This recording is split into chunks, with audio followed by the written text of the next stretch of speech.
So our second speaker is very much at home in her native Scotland. She has the distinction amongst many others of having been the first, and to date only, Chief Scientific Advisor to the EU President. During her tenure in that role, she left no one in any doubt that regulatory decisions had to be based on sound science, and that Europe had to emphasize the importance of science to drive its economy. She's chosen an intriguing title for her speech, which I presume has very little in common with hotel rooms in Tokyo, but I'll let her explain that to you. So please welcome Dame Anne Glover.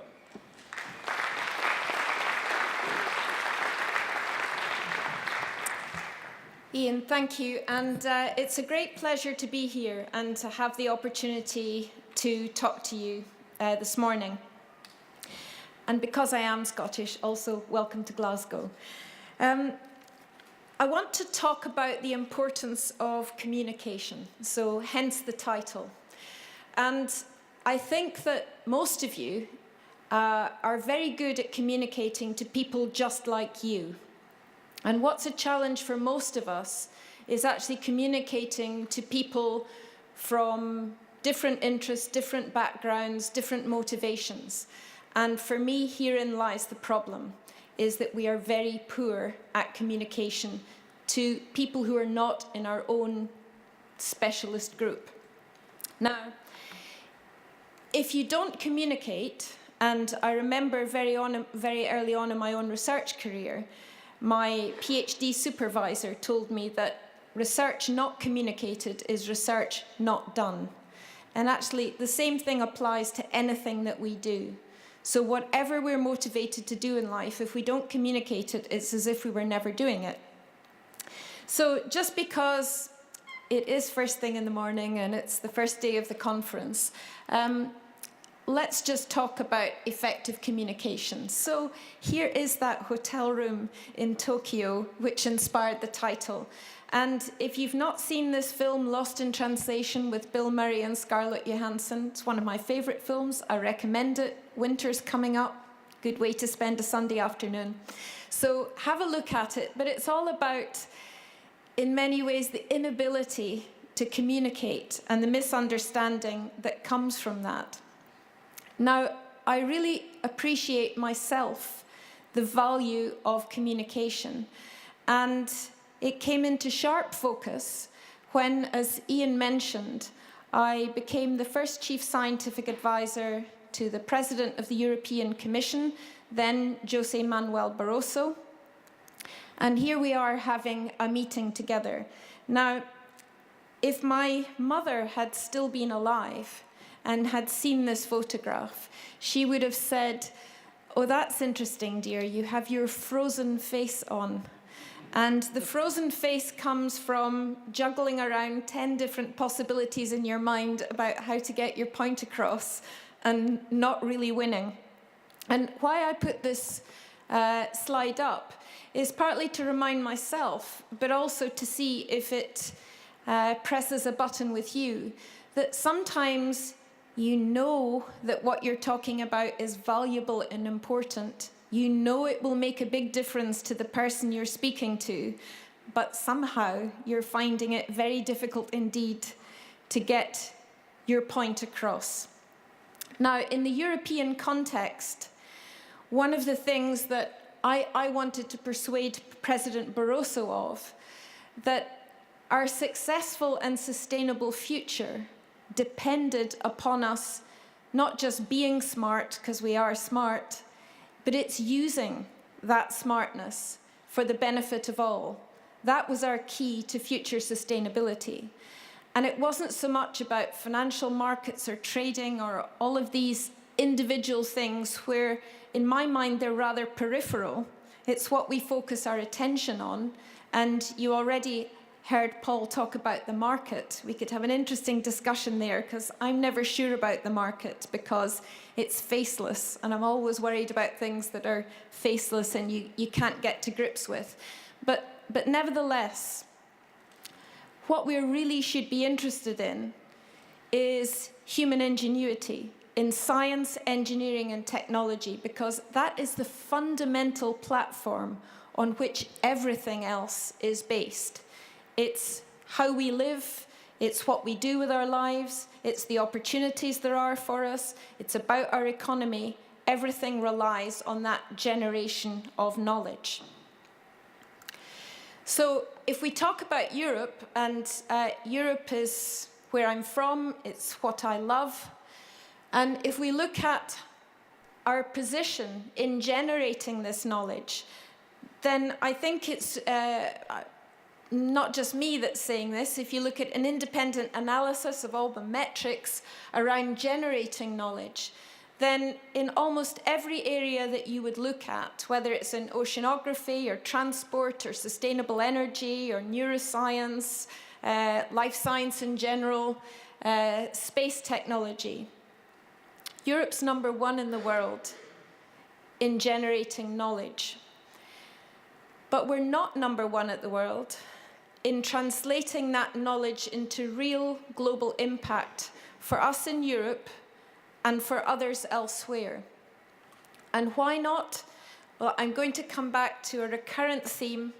I hope you get the message by the end, but it's all about communication, is because we don't talk about this.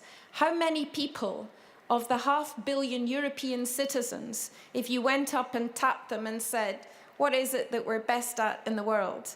Would they say science, engineering, and technology? I think probably not. And so whose fault is that? Actually, it's my fault and it's your fault. So I'm speaking to each of you individually, because if you managed to get society engaged with this idea, and that you are part of the translation process between the generation of knowledge and the use of knowledge for societal benefit, then we would be in a much, much better position than we currently find ourselves. I also just want to highlight that we are incredibly good also in Europe at being able to deliver unbeatable infrastructure for doing big, big, ambitious science. And so because this is one of the most interesting places I've been, I put up this, it's not very bioeconomy, I know, but this is the European Southern Observatory's very large telescope in the Atacama Desert in Chile. Now, the European Southern Observatory has the equipment that we use to look at our universe. So it's phenomenal stuff. And actually, although the organization, the European Southern Observatory, is truly imaginative, totally imaginative and creative, they're not very good about imagining names for their equipment. So this is the Very Large Telescope. And for those of you who are interested in this sort of thing, you might already know that 25 kilometers away from this, as the crow flies, they're building the next generation, the even bigger telescope. And what's it called? Well, yes, it's called the ELT, which is the Extremely Large Telescope. So they're not good at naming, but my goodness, they're good at delivery. And what they're doing here is they're delivering innovation. And okay, they also deliver knowledge about our universe, but fundamentally, this is an innovation-generating machine. And the same with other things, such as the European Spallation Source, a more biologically orientated equipment, which essentially will be used to give us greater atomic understanding, which will help engines, electricity, plastics, renewable plastics, pharmaceuticals, you name it. It delivers innovation through its knowledge. The evidence or the knowledge that we get from all of this science allows us to tackle big challenges, whether it's infectious disease, aging population, sustainable energy supply, dealing with natural disasters, food security. We generate knowledge to tackle these problems. And in the process, we feed the pipeline of innovation, because all of this knowledge allows us to go ahead and produce new ways of looking at things, different products, interesting jobs, high-value jobs. And it's fundamentally part of our culture. It's what Europe's about. And it's why I enjoy so much being in Europe and visiting all the different member states of the European Union, but further afield. It's because it's part of our DNA, is this discovery. It's lifting your eyes up and looking at what's possible. We have great ambition in generating knowledge. Because I'm in Scotland, I thought I would also just say to you that we have enormous science strengths in Scotland. And that often surprises people because we're only 5.5 million people. But we are able to have impact in lots of different areas. If you take a train journey to the east of here, just for 50 minutes, you come to the home of Dolly the sheep, the first cloned mammal. But the innovation that this has generated for the future is enormous. And I won't go through all of this, but I want to surprise you about Scotland's global impact. An independent analysis done by 2 companies, one called Evidence, the second Elsevier, in looking at global impact of Scotland's research. So the knowledge generated in Scotland, the impact of the research that we do in Scotland relative to our GDP is #1 in the world. That's fairly amazing for 5.5 million people. So it's an important part of our culture here in Scotland is actually generating knowledge, is, if you like, imagining the unimaginable. So if we think about the value of knowledge, then when you generate knowledge, you can use it as evidence for policy making, a world that I've certainly been involved in. We need to distinguish the nature of the evidence that we produce. Some of it's credible, but some of it's flawed. We need to deal with uncertainty. And also we need to be aware that for some people there is interest in misusing evidence. So what's credible evidence, what's not? So if I ask you to look to the left, this is Daniel Patrick Moynihan. He was a US senator. He was elected on 4 different occasions, originally from Ireland. And one of his memorable quotations from my point of view is that he said that everybody is entitled to their own opinion, but not to their own facts. Then I think that's worthwhile remembering, because of course we all have opinions, but we should not confuse those with facts. And then as an example of evidence that perhaps lacks credibility, just to illustrate my point, this is Mohammed Al-Fayed, father of Dodi Al-Fayed, who was killed along with Princess Diana in a car accident in Paris. And his personal opinion was that it was no accident, that she was deliberately killed along with his son. So how did he go out to gather evidence? Well, he did a survey of members of the public, and he asked them whether he thought his son and Princess Diana had been killed deliberately as part of a plot. And 85% of them said Diana was murdered. And he said, there you go. She was definitely murdered because 85% of people say so. And I'm using this as an example to show you where not all evidence is credible. And you listen to evidence, you listen to knowledge, if you trust the people who you're talking to or who you're listening to. And so I'd like to just draw your attention to this, which is an Ipsos Mori poll carried out here in the UK last year to look at who are people who are most trusted. So doctors up here in the lead at 89%, teachers next, then judges, then scientists. I feel reasonably happy to see myself here. Actually, if you're a government scientist, this drops down quite a bit, which is interesting but explainable. And I just thought, because the public often have interesting views, and they think hairdressers are also very trusted. I don't. Quick straw poll: who here trusts their hairdresser? Actually, not so many. Me neither. But I like him. I don't trust him. Anyway, I'm not sure if you'll be able to see the detail on the next slide, but your professions might be in here. So here are the top 4 doctors, teachers, judges, and scientists. But and here are hairdressers, the police, and as we go down here, pollsters, civil servants, charity, chief executives. This is incredibly concerning in many ways. Trade union officials, councillors, and so on. Business leaders. Business leaders are quite low on the list. Really, almost a third, just over a third of people trust business leaders. Journalists. Any journalists in the audience? Yeah, hello.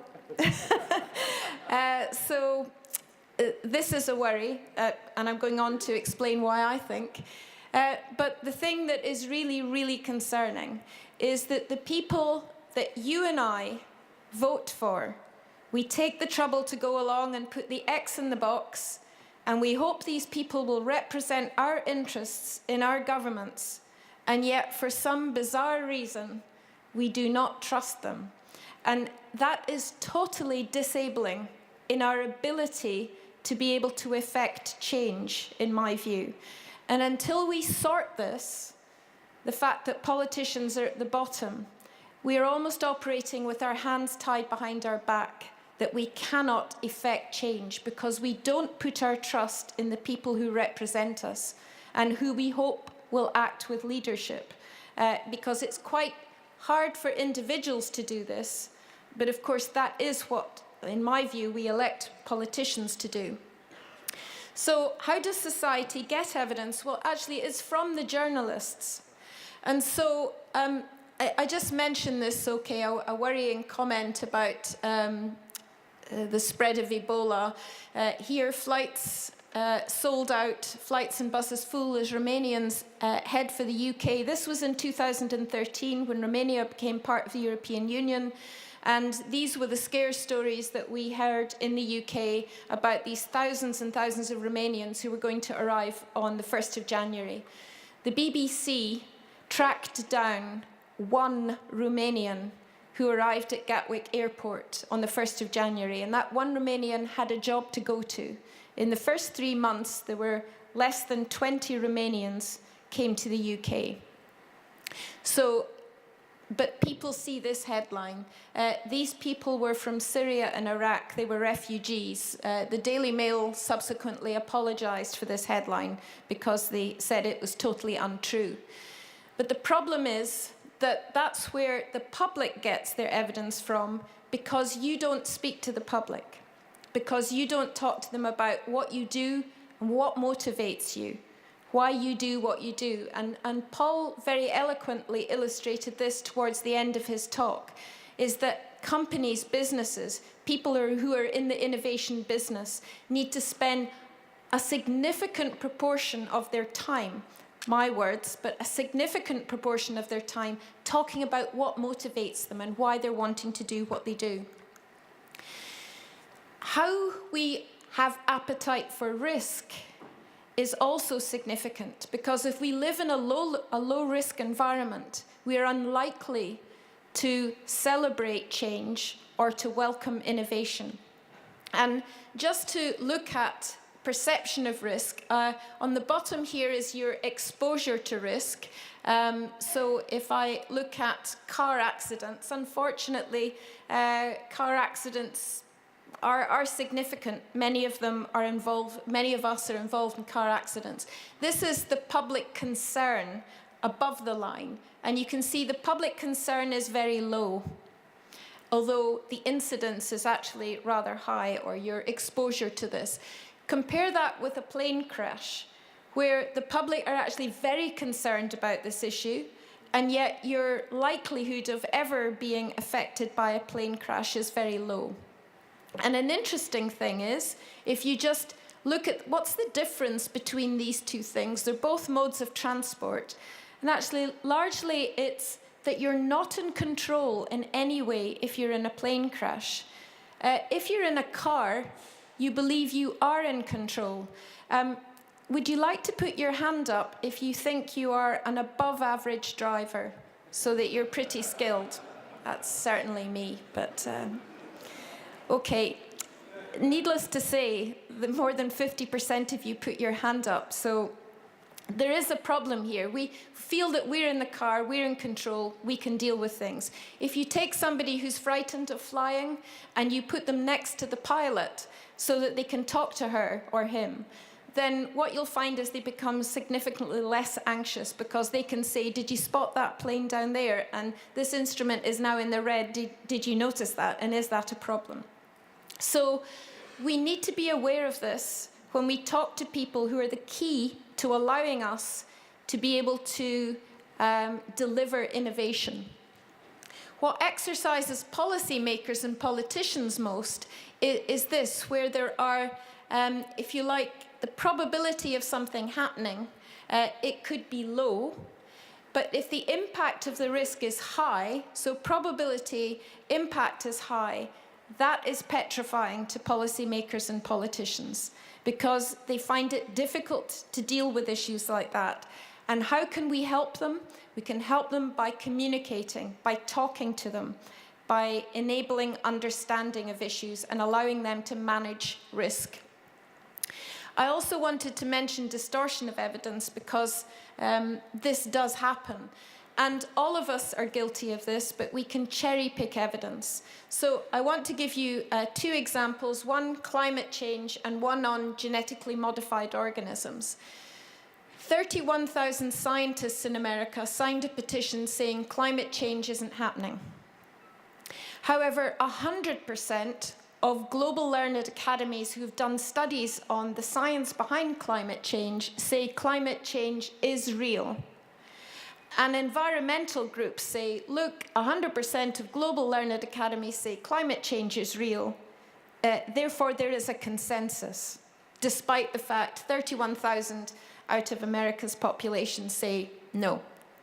So, in the bottom here, in contrast, 310 people, not all scientists, but some scientists, sign a petition in Europe, 500 million people, saying there is no consensus on GM safety. 100% of global learned academies, same thing, who have done studies on this, say the technology is safe. The environmental groups say there's no consensus, because it doesn't suit the general direction of the philosophy. And they do not disaggregate between the science and technology of the issue and how it is used in some instances. And this is a problem, because the public get very confused, because NGOs, environmental groups, are often the unelected voice of the public, although I highlighted to you that they are losing trust. And again, that's a big problem, in my view, for all of us. Europe delivers innovation for societal benefit. It's why we do what we do. It's going back to Paul's point earlier. So the innovation, whether it's nanotechnology, and actually I should say one of the innovations that President Barroso was always interested in, he was passionate about science actually on a personal level, was the idea of having nano clothing, because I told him that there were manufacturers producing men's shirts which were nano fabric or nano-coated, so you could spill a glass of red wine, you could have a very busy hot day in your shirt, you could go home to your house or your hotel room, shake the shirt out, and the morning you put it on and it was as if it was as new. And he thought this would be fantastic and asked, do you get them in different colours? And I said, well, yes. And he said, oh, well, that's important. And I thought, that's interesting, why? And he said, well, if I was always wearing a white shirt, people would think I wasn't changing my shirt. But if I had a white shirt one day and a blue shirt the next day, so I had two. So interesting how people's minds work. But I mention this because our knowledge gives us the potential to be unbelievably innovative. Remember, we're #1 in the world in generating the knowledge. But we will struggle to use that knowledge for society if we have politicians who don't want to see, citizens who don't want to listen, and industry that doesn't want to talk. So for me, the challenge is here. We need to be much more effective at politicians being open-minded and adopting leadership roles, at citizens actually listening to what's going on and taking the time to understand, because they're getting effective, interesting, engaging communication, and particularly from industry, where we have problems if our populations don't value industry. We do need to be honest, and this applies to everyone in the knowledge generation or knowledge utilization environment. We need to talk about what we know and also what we don't know, and we need to talk about that in language everyone understands. If you don't know, I'm taking a shot in the dark, so maybe my view is no better than your view. There's a huge advantage to admitting this.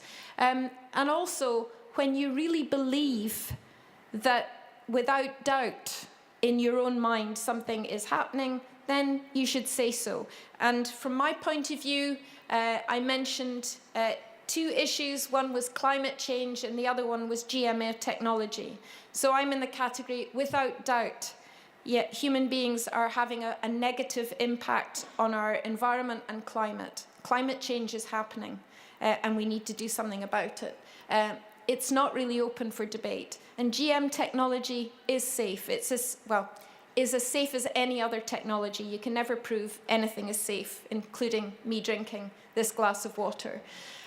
So you need to be honest where you have all the information and you feel that you're giving a useful statement on issues, and you need to be honest when you don't have enough knowledge.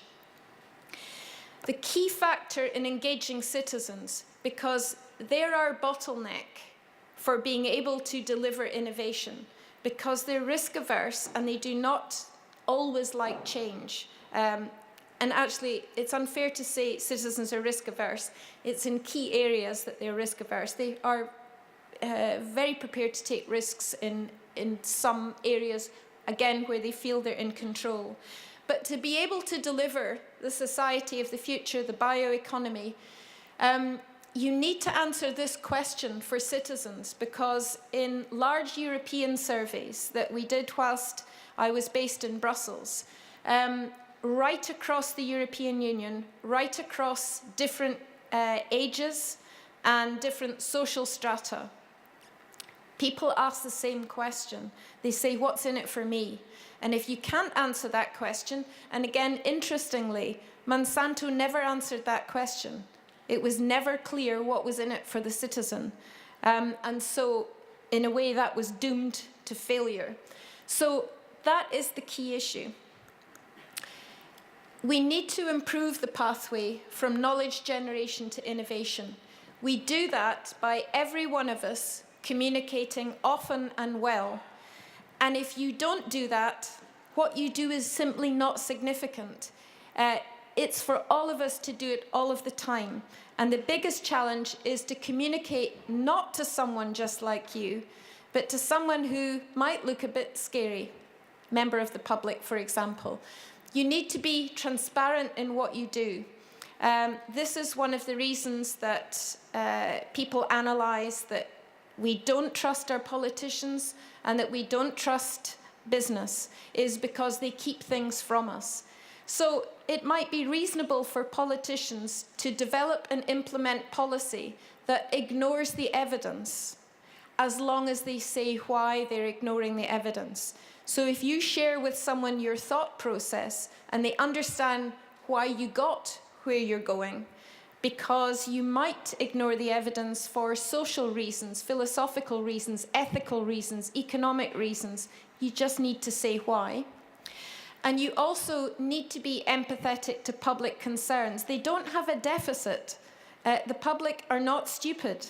You can't just say, the more I talk, if I explain this, then you'll understand and you'll get it and you'll believe me.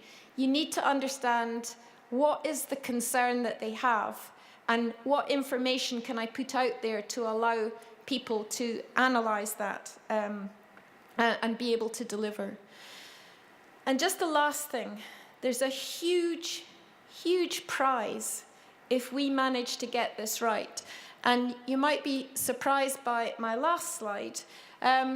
So this is a slide of the Large Hadron Collider, another great European infrastructure. There's a person, to give you scale, on the bottom, so someone standing here. And this is the big Atlas experiment. Now, why am I mentioning this? You might think, and of course, we are in Scotland, and one of our famous people here in Scotland is Peter Higgs, who won a share of the Nobel Prize for the discovery of the Higgs boson using this equipment. Now, do you think this equipment was all about generating evidence for the Higgs boson? Not really. What this is a giant innovation machine, because it harnessed the imagination of scientists to try and recreate a fractionth of a second after the Big Bang, down here on Earth, in this time scale, and look at what particles were around and see what the physical universe was like then. That was the ambition. That was the imagination. That was the creativity, which we're brilliant at. And in order to be able to realize it, then the science, engineering, and technology that was brought together all around the world to deliver was magnificent. And it gave us the World Wide Web. It gave us positron emission tomography medical scanning. It gave us retinal scanning. It gave us unbelievable material science, and on and on and on, because that ambition generated innovation. And I think we need to communicate it. We need to excite passion for it. And I think once we do that, then society benefits, and actually we have a much easier time of it. Thank you very much.